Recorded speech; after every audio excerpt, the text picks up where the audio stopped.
Que le nom de l'Éternel soit béni. Ce matin, nous allons, le titre de mon message tout de suite, c'est Dieu est impartial. Dieu est impartial. Mon Dieu, notre Dieu est impartial. J'ai tiré ce titre dans Actes 10, 34 à 35, que vous allez projeter. Mais nous allons lire au fur et à mesure. Parce que c'est une journée spéciale, donc le message doit être aussi spécial un peu. Donc ça ne sera pas les normes que vous connaissez, ça va être un peu éparpillé. C'est pourquoi on fera les lectures au fur et à mesure. Je vous donnerai aussi des devoirs à faire, parce qu'il y a des choses qu'on ne peut pas lire ici. Parce qu'il y a des femmes que je vais citer aujourd'hui. Il faut lire toute l'histoire pour comprendre. Mais si on veut faire ça, on va faire 40 jours de prédication. Donc, on n'a pas ce temps-là. Vous aurez le devoir à faire. Et je vais contrôler le devoir aussi. Aujourd'hui, nous célébrons la fête des mères. Nous célébrons aussi nos épouses.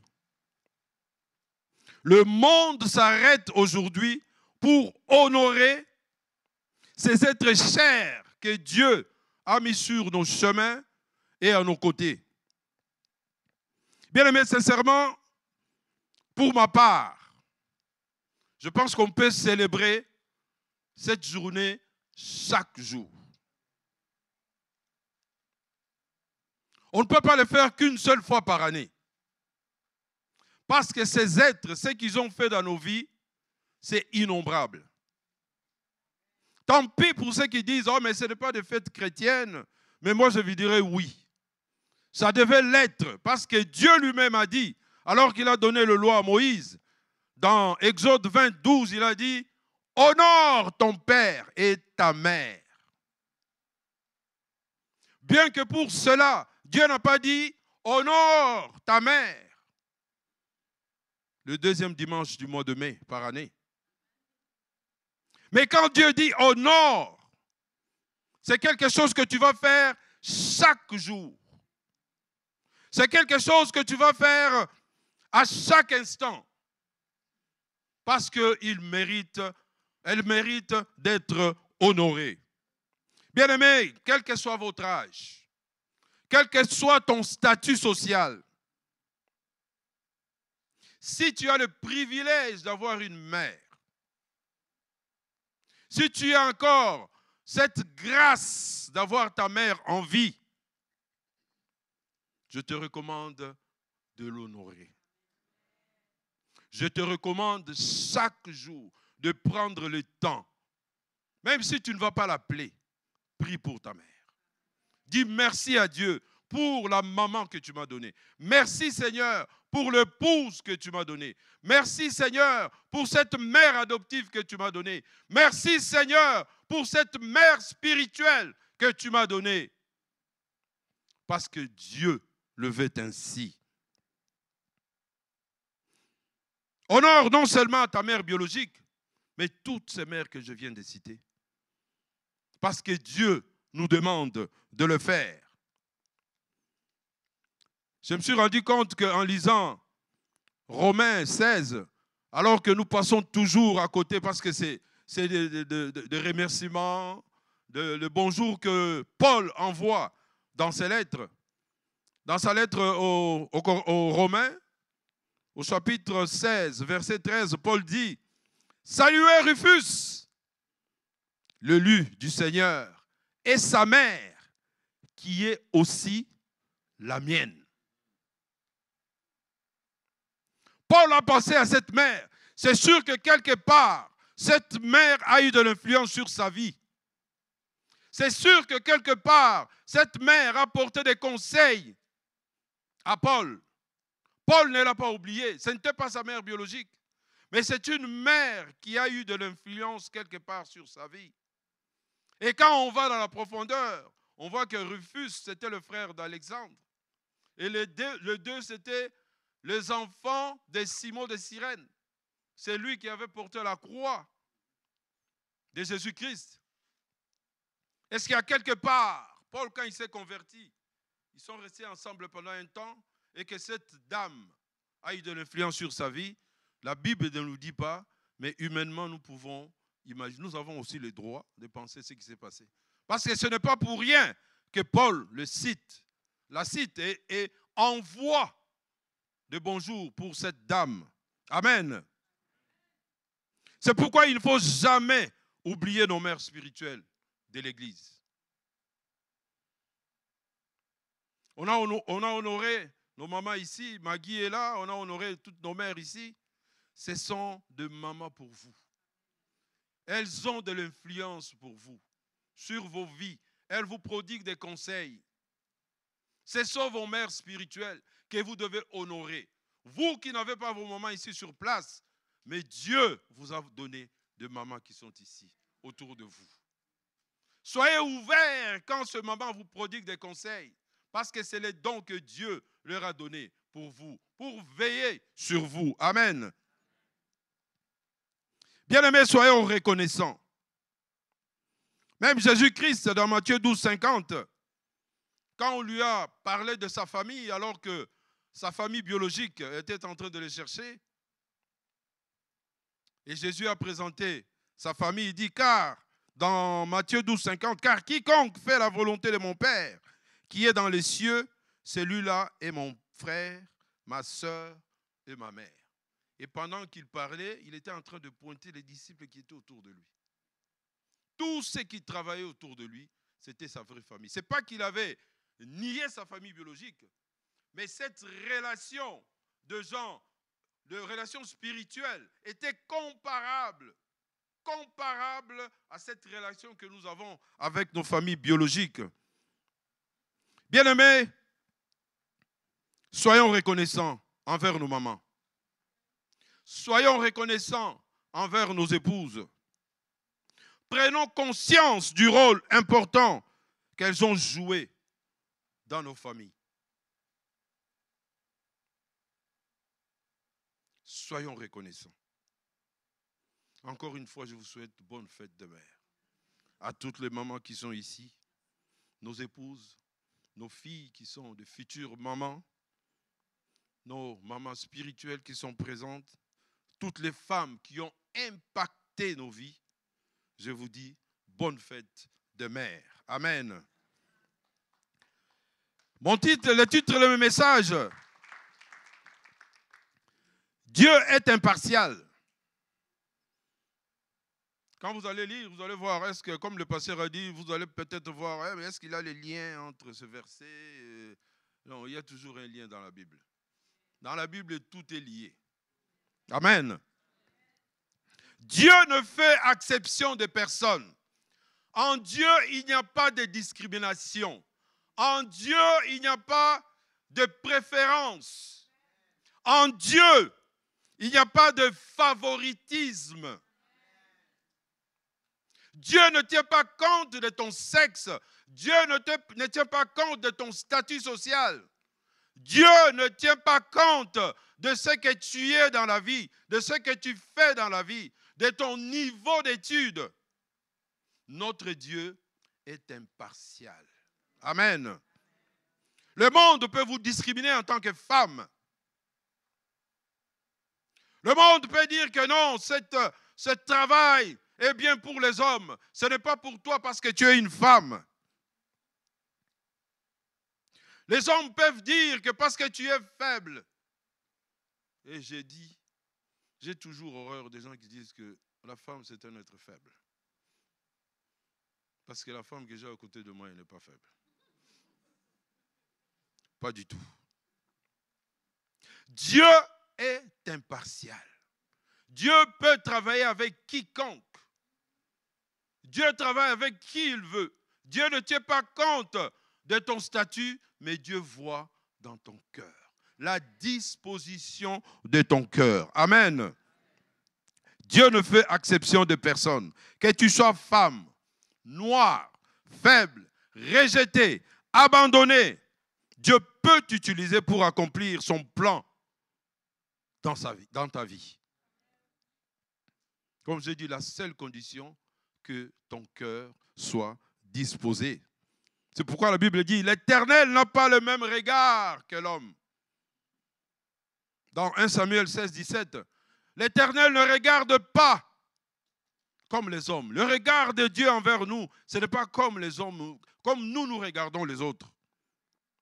L'homme regarde ce qui frappe les yeux, mais l'Éternel regarde au cœur.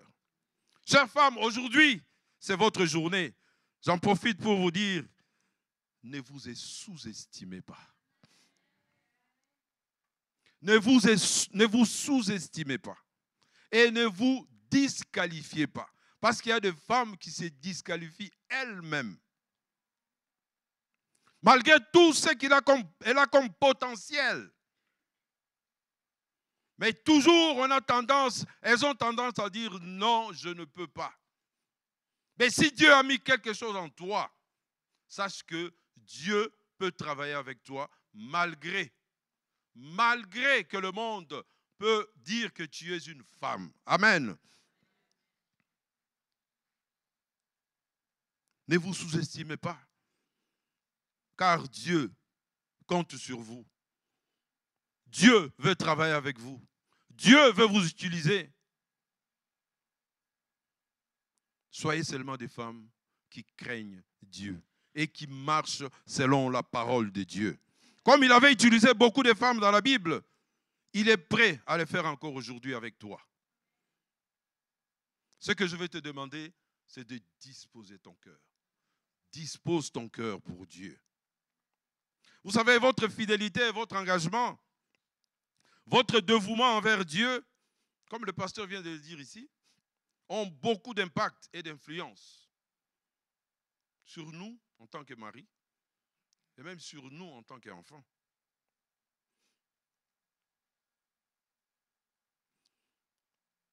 Beaucoup d'hommes de Dieu, beaucoup témoignent. S'ils sont ce qu'ils sont aujourd'hui, c'est parce qu'il y a eu une mère qui était derrière eux. Nous avons eu beaucoup de témoignages de pasteurs ici. Il y a un pasteur qui est venu nous dire, si je suis aujourd'hui ce que je suis comme pasteur, c'est parce que ma femme était fidèle à Dieu. C'est parce que ma femme a eu beaucoup d'influence, malgré tout ce que je faisais. Mais quand je la voyais prier, quand je voyais sa fidélité, quand je voyais son engagement envers Dieu, je n'avais pas le choix que de la suivre. De suivre ce que le Dieu qu'elle suivait. Beaucoup des hommes dans le monde qui sont haut placés, quand ils témoignent, ils disent toujours que ma mère a fait quelque part pour que je sois ce que je suis aujourd'hui. Amen. Il y en a, non seulement leur mère, mais leur grand-mère aussi. Ceux qui ont le privilège de vivre avec leur grand-mère, ils ont eu de l'impact. Leur grand-mère a influencé leur vie. Et dans la Bible, il y en a un, quand je parle de Timothée. Timothée a été influencé par sa grand-mère. D'abord, Loïs et sa mère, Eunice. Timothée ne s'est pas converti sous le ministère de Paul. Mais Timothée a été converti sous l'influence et la fidélité de sa mère et de sa grand-mère. Ne vous sous-estimez pas. Quand vous êtes fidèle, quand vous êtes engagé, les enfants voient. Quand une mère prie, ça bouge la maison. Parfois, je suis là, moi je prie. Mais quand j'entends en haut, c'est des cris, moi j'ai dit, bon, ça c'est bon ça. Ça c'est bon ça. Vous influencez, sans le savoir peut-être, mais je vous le redis aujourd'hui, que vous influencez énormément vos maris et vos enfants. Quand vous vous engagez, engagez-vous sérieusement. Parce que vous êtes des modèles pour ces personnes. Amen. Amen. Paul dit dans 2 Timothée, je garde en effet les souvenirs de la foi sincère qui est en toi. Elle a d'abord habité ta grand-mère, Loïs, et ta mère, Eunice. Et je suis persuadé qu'elle habite en toi. Comme j'ai dit, Timothée, Paul l'a appelé son fils légitime dans la foi. Ce n'est pas parce qu'il a été sauvé sous son ministère, c'est parce que Paul l'a formé seulement pour le ministère. Amen. Timothée a été sauvé parce qu'il a vu la foi et la fidélité de sa mère et de sa grand-mère. Chère mère, ne vous sous-estimez pas. Votre influence sur vos maris, sur vos enfants, vous avez un rôle important à jouer. Vous avez un rôle important à jouer aux yeux de Dieu. Dieu ne vous exclut pas, même si le monde vous exclut, mais Dieu ne vous exclut pas. Parce qu'il y a même des églises qui excluent les femmes. Ça, vous le savez. Il y a même des églises. Vous savez, quelqu'un qui venait à l'église et puis un jour, il m'a dit, mais dans votre église, comment vous pouvez donner à la femme la parole? Moi, je lui ai dit, mais pourquoi on ne peut pas donner à la femme la parole? Et quand une femme prêchait, lui, il sortait. Moi, je lui ai dit, c'est mon église. Quand tu sors là, c'est aller simple.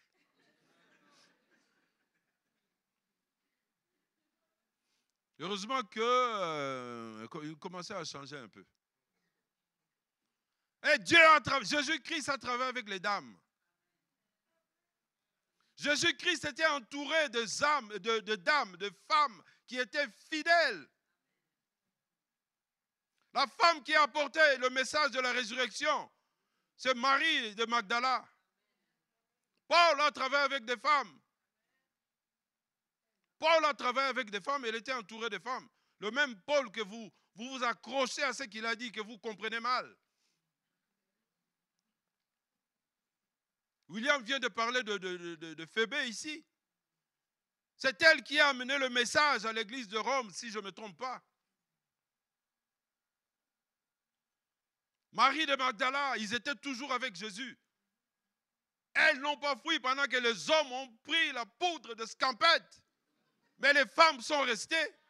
Ils ont affronté les soldats romains. De quoi vous parlez de la femme?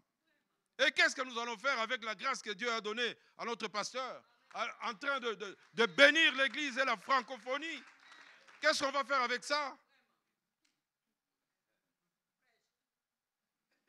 Tout ce que Maggie fait ici pour l'avancement de l'œuvre, qu'est-ce qu'on va faire avec ça? La femme a sa place dans l'église. Elle a la même grâce. Dieu travaille avec n'importe qui. Notre Dieu est impartial. Si tu as un cœur disposé, un jour, tu viendras prêcher comme moi je prêche. Parce que tu auras la grâce de Dieu sur toi. Amen. Quand pasteur Nadine prêche, la salle tremble, non? Quelle grâce de Dieu. Il y a des fois, je triche pour aller écouter un peu. Mais je me cache derrière. Bon, c'est ça. Amen. Le courage est une vertu essentielle pour le maire. Car les femmes courageuses et fortes peuvent accomplir tout ce qu'elles entreprennent.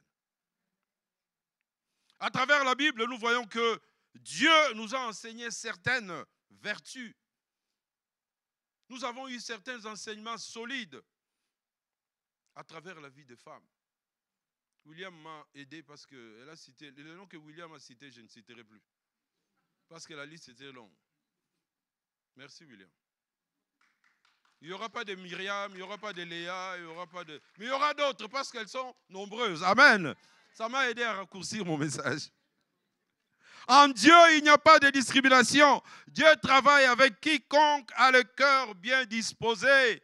Peu importe ton sexe, ton statut, tes origines, ta couleur de la peau, Dieu va travailler avec toi. Parce que notre Dieu est impartial. Amen. Nous voyons à travers la Bible que Dieu a donné de la place et de la considération à la femme. Et beaucoup de femmes ont collaboré avec Dieu et ont eu du succès à cause de leur engagement, à cause de leur obéissance, à cause de leur sacrifice, à cause de leur dévouement, à cause de leur fidélité. Il y a Marie, il y a Déborah, Il y en a plusieurs que je ne peux pas citer toutes ici. Elles ont surmonté des défis, des difficultés pour accomplir des choses extraordinaires selon la volonté de Dieu. Dieu savait que c'était des femmes, mais c'était des femmes bien disposées. Et Dieu les a utilisées puissamment. Puissamment. Amen.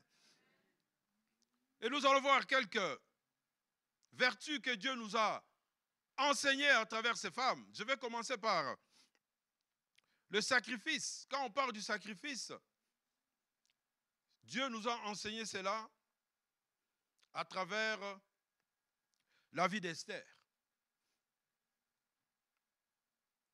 Comme je dis tantôt, je ne peux pas relater ces 10 chapitres, le livre d'Esther. 10 chapitres seulement pour vous, ce n'est pas beaucoup. Mais lire 10 chapitres ici, ça va prendre combien de temps? Comprenez. Esther était modèle de sacrifice et de courage. Orpheline, juive, qui est devenue reine. Dieu ne fait exception de personne. Notre Dieu est impartial. Malgré qu'elle était esclave dans un pays étranger, elle n'était rien. Elle n'était rien. Son histoire illustre comment Dieu peut utiliser une personne ordinaire pour réaliser le plan extraordinaire afin de sauver son peuple. Esther a été choisie parmi tant d'autres, alors qu'elle n'était qu'une étrangère, mais Dieu avait mis quelque chose en elle qui devait attirer le roi. Amen. L'histoire d'Esther nous rappelle que Dieu place chacun de nous au bon endroit et au bon moment pour accomplir sa volonté. Qui sait pourquoi tu es ici? Qui sait pourquoi Dieu t'a amené ici au Canada? Qui sait pourquoi Dieu t'a amené? Non seulement il y a plusieurs églises, mais tu es ici parce que tu as quelque chose à apporter.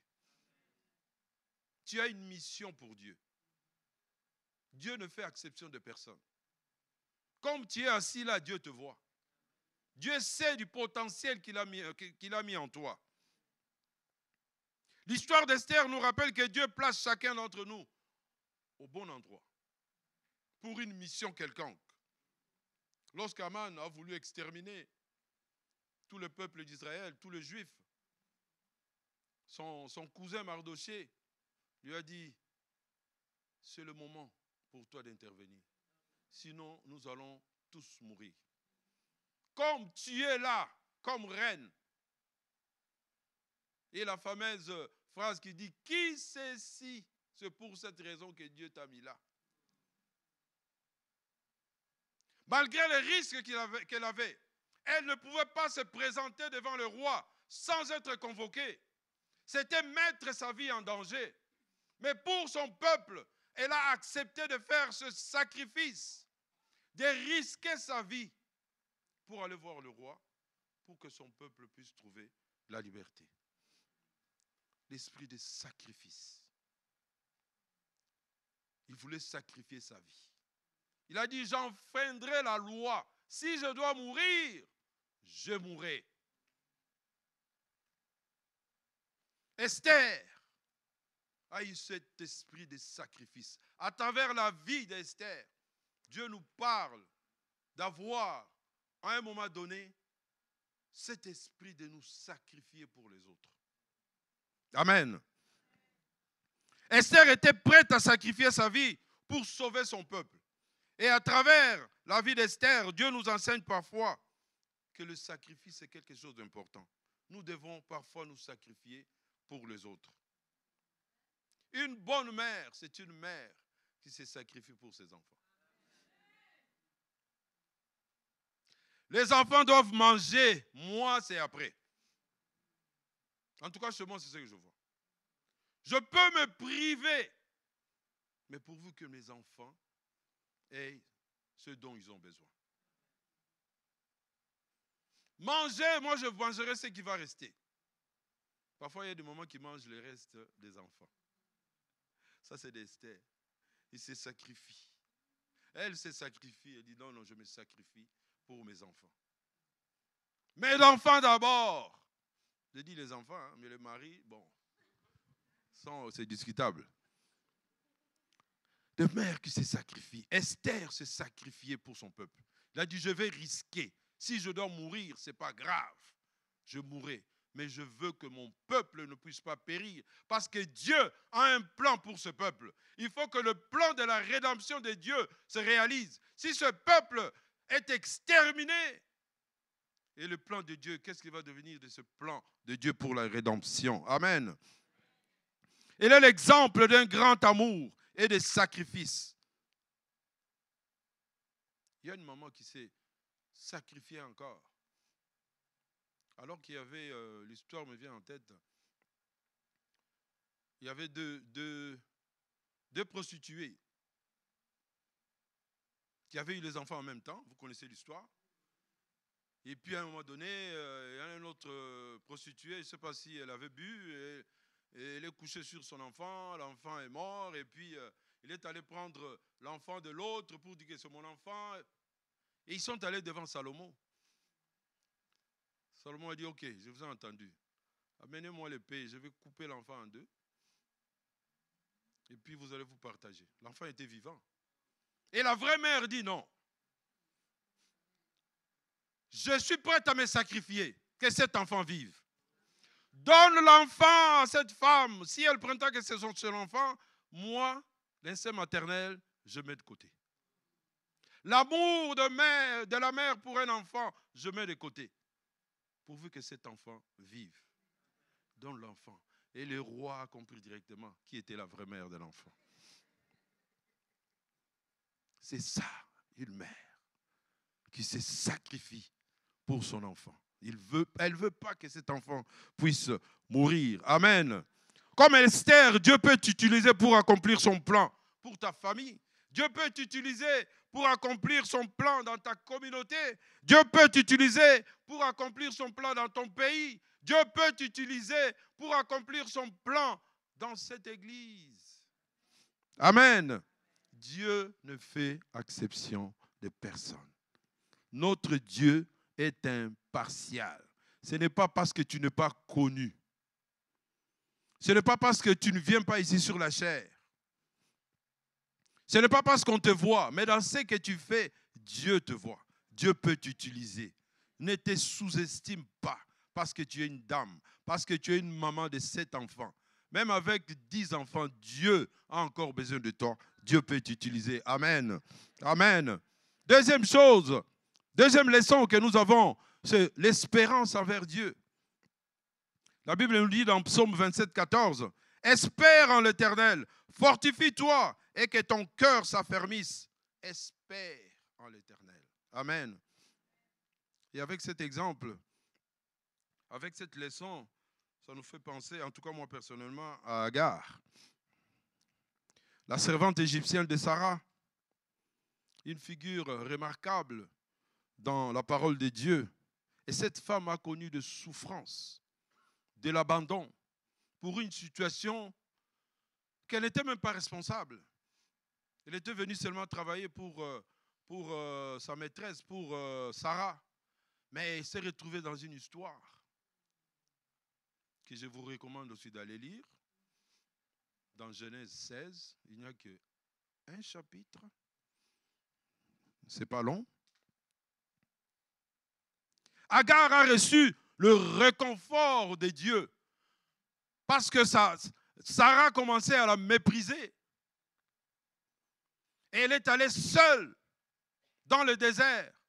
Et là, dans le désert, le Dieu qui est impartial, le Dieu qui ne tient pas compte de ton statut, alors qu'elle était esclave, alors qu'elle n'était que servante. Elle est venue même semer le trouble dans la promesse de Dieu, mais Dieu l'a vue là où elle était. Alors qu'elle était abandonnée, l'ange lui est apparu. Espère en Dieu, même si ce matin tu es abandonné, même si ce matin tu te sens seul. Il y en a des femmes, quand on fête la fête de mère, ça remonte de mauvais souvenirs en elles. Il y en a les autres même, ils se disent, bon, aujourd'hui à l'église, là, c'est la fête des mères. On ne va que parler des mères. Elles préfèrent même rester à la maison. Même il y en a qui sont ici parce qu'elles ne savaient pas que c'était la fête des mères. Vous vous êtes retrouvés là. Et Dieu vous parle ce matin. Vous vous sentez abandonné. Peut-être suite au célibat prolongé, tu n'as pas eu cette grâce d'avoir un mari. Ou tu as eu un mari, mais tu n'as pas eu cette grâce de connaître la maternité. Ou tu as connu, tu es marié, mais tu as connu de multitudes de fausses couches. Il y en a des autres dont elles sont séparées de leurs enfants. Il n'y a même pas de dialogue entre les enfants, entre elles et ses enfants. Il y en a qui connaissent des situations difficiles ce matin. Si c'est ton cas ce matin, je te dis, espère en Dieu. Espère en Dieu. Dieu voit ton cas. Comme il a vu le cas de Agar, qui a été abandonnée, chassée seule, enceinte en plus. Dieu voit ton cas.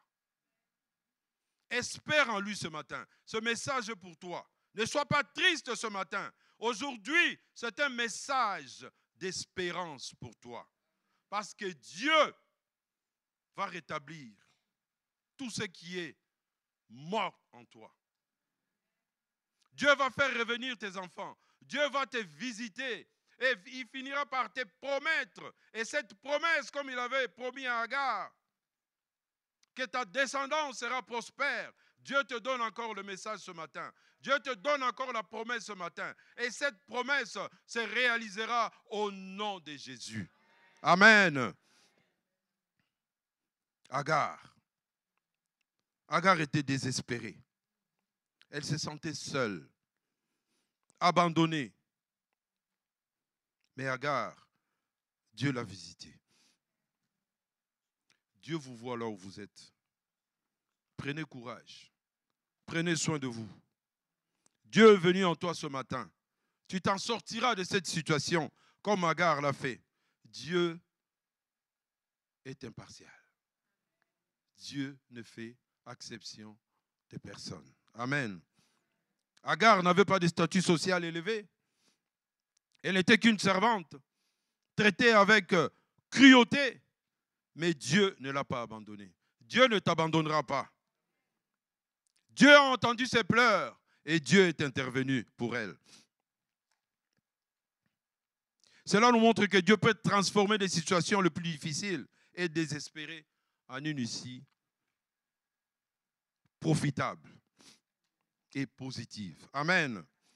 Agar a été visitée par l'ange de Dieu. C'était parmi les premiers personnages de la Bible à être visité par l'ange, malgré qu'elle était étrangère, malgré qu'elle était esclave, pour vous confirmer que notre Dieu est impartial. Elle peut te visiter aussi comme tu es là ce matin. Amen. Est-ce qu'on peut acclamer notre Dieu? Est-ce qu'on peut acclamer le roi des rois, le Seigneur des seigneurs? Amen. Dispose ton cœur seulement. Dispose ton cœur. Car Dieu est prêt à intervenir sur ta vie. Amen. Troisième personnage qui nous enseigne la loyauté.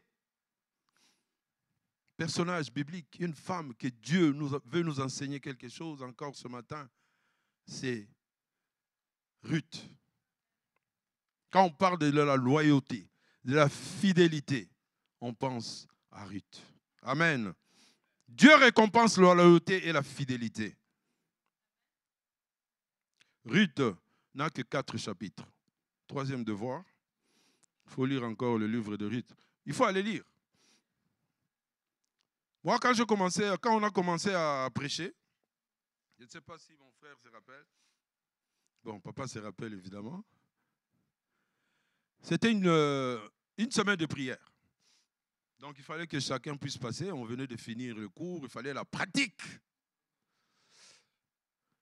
Il nous dit, vous allez lire le livre de Josué. Je ne sais pas si tu te rappelles. Papa, c'est sûr qu'il ne se rappelle plus. Parce que lui, il aime beaucoup le livre de Josué. Vous allez lire le livre de Josué.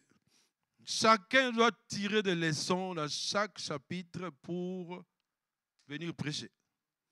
C'est comme ça je connais le livre de Josué par cœur. Moi, je vous donne le devoir, ce n'est pas de la blague. Il faut aller lire. Et il ne fallait pas que tu prêches ce que l'autre a prêché hier. Donc, tu es obligé d'être là la veille pour savoir ce que l'autre a prêché. Si tu es le dernier, il faut que tu assistes à tout lundi, mardi, pour que tu ne puisses pas prêcher l'autre. Donc, on devait lire tout le livre de Josué. Ce n'était pas une bonne méthode, ça? Merci beaucoup, pasteur. Vraiment, vous êtes un bon professeur. Un bon professeur. Donc, il faut aller lire, parce que je ne peux pas résumer le livre de Ruth. Il n'y a que 4 chapitres. Donc, vous connaissez l'histoire. Cette dame qui a été mariée avec, c'était une Moabite, donc étrangère. C'est Elimelech, je pense, Elimelech et Naomi. Alors qu'il y avait la crise, ils sont allés se réfugier dans le pays de Moab. Ils avaient 2 garçons. Et les 2 garçons ont épousé des Moabites, d'où Orpa et puis Ruth. Elimelech est mort et ces 2 garçons. Donc Naomi est restée avec les 2 femmes, célibataires, jeunes, sans enfants. Naomi dit, mais qu'est-ce que je veux faire avec vous? Retournez chez vous, allez faire sur vos vies. Moi, je ne peux plus avoir des enfants pour vous. Même si j'ai des enfants aujourd'hui, vous avez quel âge? Le temps que les garçons puissent grandir. Retournez chez vous. Orpa est parti, mais Ruth est restée. Elle dit, moi, je reste attaché à toi. Moi, je reste attaché à toi. Je reste loyal envers toi. Je reste fidèle envers toi. J'irai là où j'irai. Ton Dieu sera mon Dieu. C'est comme ça que Ruth a suivi Naomi, alors que la situation commençait à devenir florissante.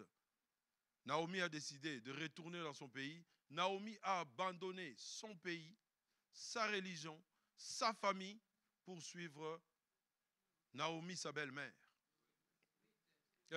Ruth, pardon, a suivi Naomi qui est sa belle-mère. Et ce n'était pas pour rien, parce que Dieu avait un plan pour elle. Parce qu'elle a compris que le Dieu de Naomi a un plan pour ma vie. Et Ruth est parmi, c'est la grand-mère même de David. David qui est le roi, le premier roi d'Israël. Et elle est rentrée dans la lignée de Jésus-Christ à cause de sa fidélité et de sa loyauté, non seulement envers Naomi, envers le Dieu de Naomi. Amen. Par cette histoire, Dieu nous enseigne que par ta loyauté, Dieu peut transformer une histoire de souffrance en une bénédiction. C'était une situation très difficile au début. Et elle a travaillé très dur, cette femme. Non seulement pour elle, mais aussi pour sa belle-mère. Dieu nous enseigne comment la fidélité et l'obéissance à travers la vie de Ruth peuvent nous conduire à des grandes choses dans son plan. Bien aimé, le plan de Dieu n'est pas limité à la frontière. Le plan de Dieu n'est pas limité à la nationalité ni à l'origine. Le plan de Dieu n'est pas limité à ton niveau d'études. Le plan de Dieu n'est pas limité à ton sexe parce que tu es une femme. Non. Ruth, c'était une femme. Mais Dieu a accompli son plan à travers cette femme qui était même pas juive. Une femme étrangère, mais qui est rentrée dans la lignée de Jésus-Christ. Amen. Notre Dieu est impartial. Amen. Grâce à son mariage avec Boaz, Ruth fait partie de la lignée de Jésus-Christ. La vie de Ruth nous enseigne que la loyauté n'est pas seulement un devoir, mais un acte d'amour et de foi. Un acte d'amour et de foi. Soyez fidèles, chère maman. Restez fidèles. Dieu vous bénira. Dieu fera de grandes choses sur vos vies. Vous êtes précieuses aux yeux de notre Dieu. Comme papa a dit à Nadine, tu es la prunelle de l'œil de notre Dieu. Vous êtes chers devant notre Dieu. Amen. Une histoire qui a commencé difficilement, mais qui a fini avec beaucoup de succès. Amen. Notre Dieu est impartial. Bien-aimés, pour finir, à travers ces femmes de la Bible, Dieu nous montre qu'il peut nous utiliser tous, quelles que soient nos circonstances de vie. Tu es au Canada, ce n'est pas pour rien. Tu es dans cette église, comme j'ai dit tantôt, ce n'est pas pour rien. Ne te sous-estime pas. Ne reste pas en arrière. Quand on te dit des choses, ne dis pas non, mais je suis une femme, moi. Non. Dieu a besoin de toi. À travers leur vie, non seulement de leur foi, de leur courage, de leur fidélité, mais aussi de puissance rappelle que Dieu agit toujours à travers ceux qui sont prêts à le servir. Ceux qui ont le cœur disposé, ceux qui lui font confiance, ceux qui lui obéissent. Cela, Dieu est prêt à travailler avec toi, quel que soit votre niveau. Chaque femme de la Bible a contribué au grand plan de rédemption de Dieu. Quel que soit ton rôle ou nos circonstances, nous pouvons être utilisés puissamment par notre Dieu. Amen. Rappelez-vous que tout comme Dieu a travaillé à travers toutes ces femmes, Dieu est prêt à travailler aussi avec vous ce matin. Restez fidèles à Dieu. Soyez disposés. Dieu est capable de transformer ta vie. Dieu est capable de transformer les circonstances de ta vie en un instant. Le problème, ce n'est pas Dieu, le problème, c'est toi. Es-tu prêt? Es-tu disponible pour que Dieu puisse t'utiliser? Ne dis pas que j'ai dépassé l'âge. Ne dis pas que j'ai dépassé le temps. Ne dis pas que je suis faible. Ne dis pas que je n'ai pas de diplôme. Dieu a besoin de toi. Parce que Dieu ne fait point exception de personne. Si tu es disposé, Dieu peut t'utiliser. Amen. Que Dieu vous bénisse et Dieu bénisse sa parole encore.